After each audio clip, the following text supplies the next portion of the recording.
All right, guys.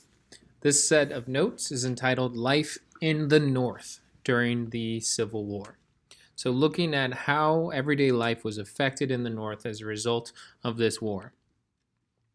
Um, so, the first thing we're going to talk about is some of the actions that Abraham Lincoln took as president. We've talked a lot about the importance of the border states, particularly Maryland, in this war. These were slave owning states who had stuck with the Union. And it was very important to Abraham Lincoln, very important to the Union and the war effort that these states stayed part of the Union. We talked about how if Maryland had seceded and joined the Confederacy, Washington, D.C., the capital of the United States, would have been completely surrounded by enemy territory. So Abraham Lincoln took some extreme measures to keep the border states from seceding, particularly with regards to Maryland. So one of the things that he did was he suspended constitutional rights for individuals in Maryland so that he could prevent pro-Confederacy people from speaking out. So he took away an individual's right to a speedy trial. And so people could be arrested and then kept in prison for the duration of the war to prevent them from speaking out and encouraging Maryland and the people of Maryland to secede from the Union. He also sends federal troops to Maryland and declares martial law.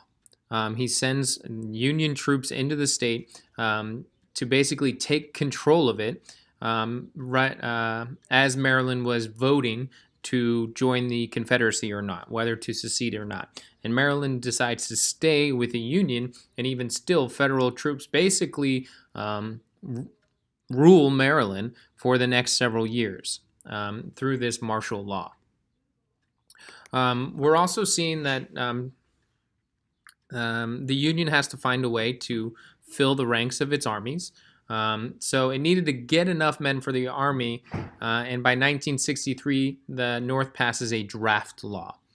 Basically requires men of a certain age to register so that they could be drafted into the army as needed.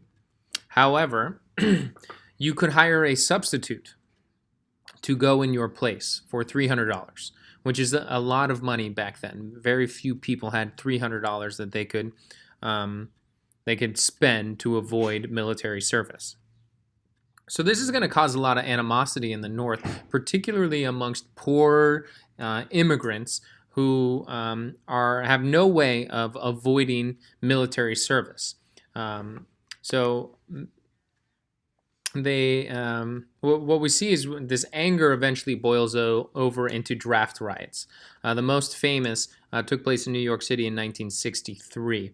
And the rioters actually targeted their anger towards African Americans. Many African Americans were attacked, and several were killed in New York City by these people who were rioting against the draft for the Union Army. They saw African Americans in New York as part of the reason why they have to register for the draft anyways. And so they would go out and attack African Americans. We do see in the North some sympathizing with the South.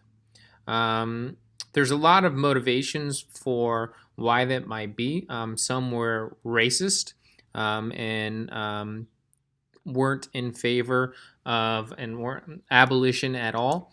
We do see others who just weren't interested in fighting to hold on to the South, didn't think it was worth what the war would cost in terms of money and lives.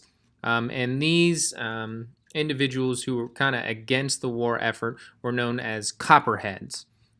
So you can see the picture here of three men with a body of snakes basically attacking the Union.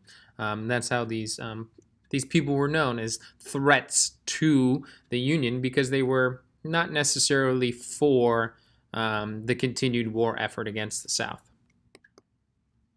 We're going to see many men leaving their homes and their jobs to go and fight in the Union Army. And so many Northern women are going to take up these jobs and help in the war effort this way. So many women will take increased role in factory jobs. Many will work in government offices.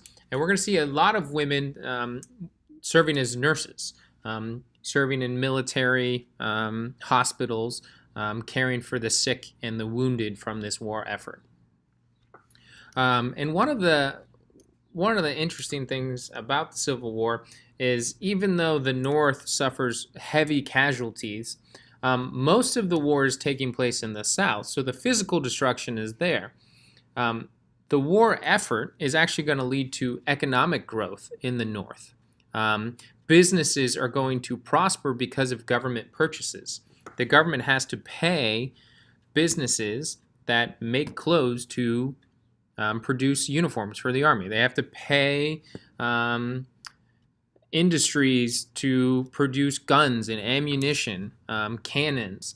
They have to pay for food, pay for wagons, all of these things that an army needs to actually fight a war. The government has to pay businesses to provide those things.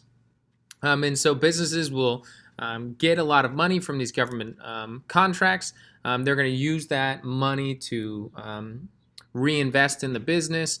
We'll see technological improvements as a result of this. And the North comes out of the Civil War actually in really good shape financially, which is not nearly the case for the South following the Civil War.